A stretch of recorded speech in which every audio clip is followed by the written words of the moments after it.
మన కూటమి ప్రభుత్వం యొక్క చిత్తశుద్ధి తెలియజేస్తుంది. నెహ్రూ గారు అయ్యా కేశవ్ గారు వచ్చేలోపు కనీసం ఇంకో ముగ్గురు కన్నా అవకాశం అయ్యా ఎఫ్ఎం వచ్చేలోపు మీరు అనే లోపల నేను మాట్లాడతాను. అంటే అంటే అంత తొందరగా మాట్లాడితే ఓకే. ఆయన ముగ్గురు కన్నా ఆరోగ్యం ఈ సమాజానికి పనికొచ్చేటటువంటి కార్యక్రమాలు మనం చేస్తున్నామని చెప్పుకోవడంలో తప్పు లేదన్నది నా భావన. ఆ అవకాశం ఖచ్చితంగా నాకు మీరు దయించి నాకు టైం ఇవ్వాలి. మీకు నా మీద ఉన్నటువంటి చనువుతో మీరు నన్ను నిరోధించడానికి మాత్రం చూడొద్దు. ఇవాళ మొన్న పవన్ కళ్యాణ్ గారు తీసుకున్నటువంటి నిర్ణయం గౌరవ ముఖ్యమంత్రి గారి యొక్క ఆదేశంతో రాష్ట్రంలో గ్రామ పంచాయతీలన్నిటినీ కూడా ఒకే ఒక్క రోజు గ్రామ సభలు నిర్వహించి ఆ సభల ద్వారా గ్రామ అవసరాలన్నింటినీ కూడా తీర్మానం చేసుకున్నటువంటి పరిస్థితులు. తీర్మానంతో ఆగకుండా ఇవాళ అప్పుడే ఈ 4 మాసాల కాల వ్యవధిలోనే మనం ఆ తీర్మానాలను అమలు చేసేటటువంటి ప్రక్రియ కూడా మొదలుపెట్టాం. ఇవాళ గ్రామీణ ప్రాంతంలో సిమెంట్ రోడ్లు కానీ డ్రైన్లు కానీ ఇవాళ మనం నిర్మాణం చేసుకునేటటువంటి కార్యక్రమాన్ని ఉపక్రమించాం. భవిష్యత్తులో మిగిలినటువంటి కార్యక్రమాలను కూడా మనం చేసుకుంటూ గ్రామీణ ప్రాంతాన్ని అభివృద్ధి చేయడానికే ఇవాళ చూసుకుంటే 16,73,000 కోట్ల రూపాయలు. ఇవాళ పంచాయతీ రాజ్ వ్యవస్థ 2 పుంతలుగా వెళ్తున్నటువంటి పరిస్థితి ఉంది. ఒకటే గ్రామ సచివాలయం. నెహ్రూ గారు సభ్యులు చాలా అసహనంగా ఉన్నారు. సార్ అర్థం చేసుకోవాలి సార్. కూర్చోమంటే కూర్చుంటాను, నాకు ఇబ్బంది లేదు. కూర్చోమను, ఫినిష్ చేయమంటున్నాం అంతే. ఫినిష్ చేస్తున్నాను సార్. 5 నిమిషాలు కాదు 3 నిమిషాలు అవలే. మీరు అడ్డు వచ్చేస్తుంటే అలాగే నన్ను ప్రతిపక్షంగా చూడకండి.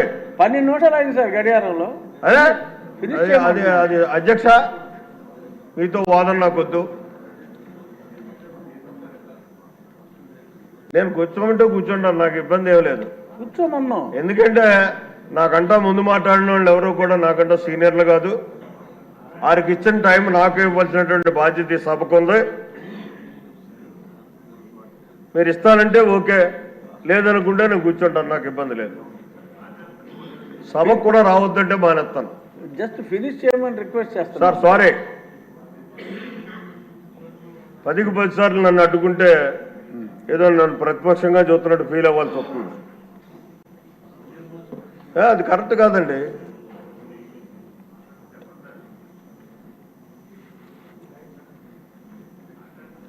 ఇక్కడ 2 వ్యవస్థలుగా పంచాయతీరాజ్ వ్యవస్థ గ్రామీణ ప్రాంతాల్లో నడుస్తున్నటువంటి పరిస్థితి ఉంది. ఒకటే గ్రామ సచివాలయం, ఒకటే ప్రజలతో ఎన్నుకోబడ్డటువంటి గ్రామ పంచాయతీ.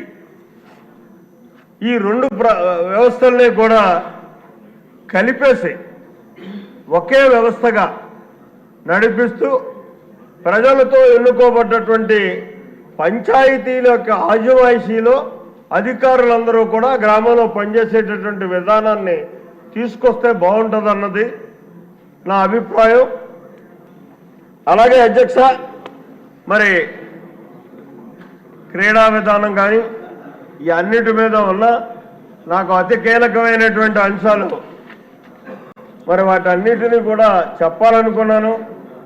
అధ్యక్షుడు వారు ఎందుకో నా మీద కినుకు వహించారు.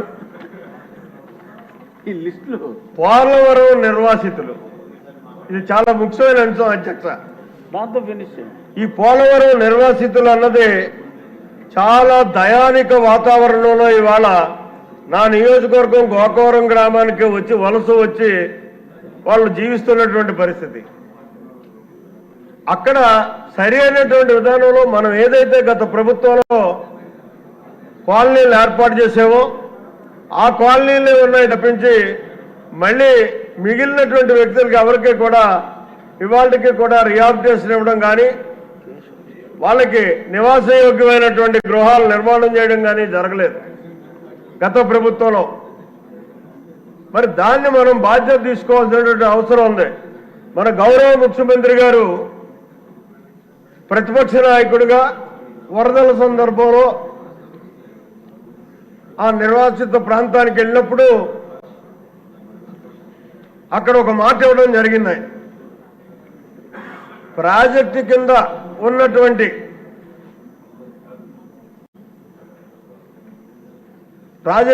లబ్ధి పొందేటటువంటి వ్యవసాయదారుడు ఎంత ఆనందంగా ఉంటాడో పోలవరం పూర్తయిన తర్వాత అంతే ఆనందంగా ఈ నిర్వాసితులు కూడా ఉండే విధంగా నేను నిర్ణయం తీసుకుంటాను రాబోయే మన ప్రభుత్వంలో అని చెప్పేసి ఒక బహిరంగ సభలో అక్కడ మాట ఇవ్వడం జరిగింది.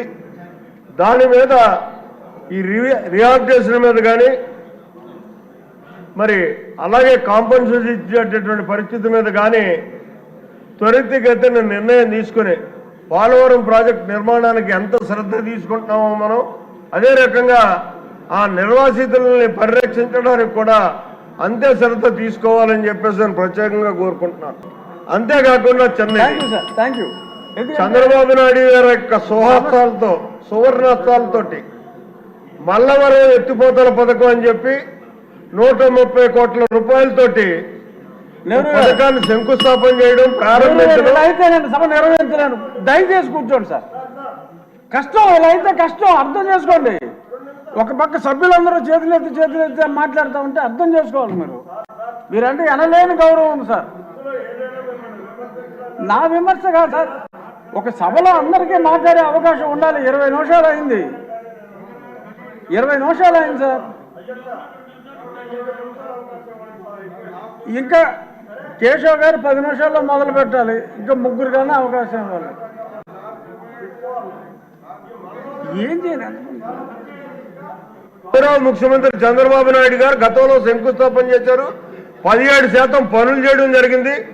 దీన్ని కేవలం చంద్రబాబు నాయుడు గారు శాంక్షన్ ఇచ్చాడు. తెలుగుదేశానికి ఒక బ్రాండ్ వస్తుంది అనేటటువంటి దురాలోచనతో గత ప్రభుత్వం దాన్ని నిలుపుదల చేసింది. ఇవాళ దాన్ని మళ్ళీ అది శాంక్షన్ అయినటువంటి కార్యక్రమం మీరు ప్రత్యేకించి వాళ్ళు డబ్బులు ఏం కేటాయించక్కర్లేదు. దానికి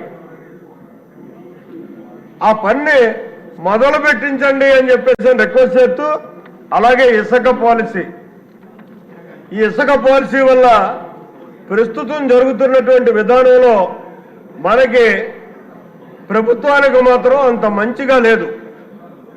కాబట్టి దయించి దాని మీద పునరాలోచన చేయాలి. అధికారుల జోక్యం తగ్గించాలి.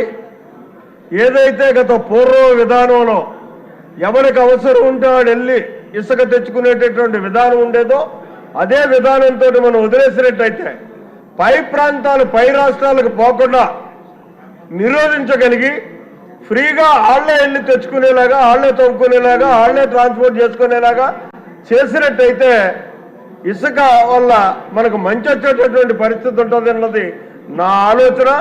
దాని మీద దృష్టి పెట్టమని చెప్పేసి వినయపూర్వకంగా కోరుకుంటూ, ఇక మట్టి ఇంకొద్ది సార్, ఏ ట్యాక్స్ దయచేసి కూర్చోండి. ఇంకా లాభం లేదు. I have to use my description. I'm sorry sir. Reddappa గారు, మాధవి స్టార్ట్ చేయమ్మా.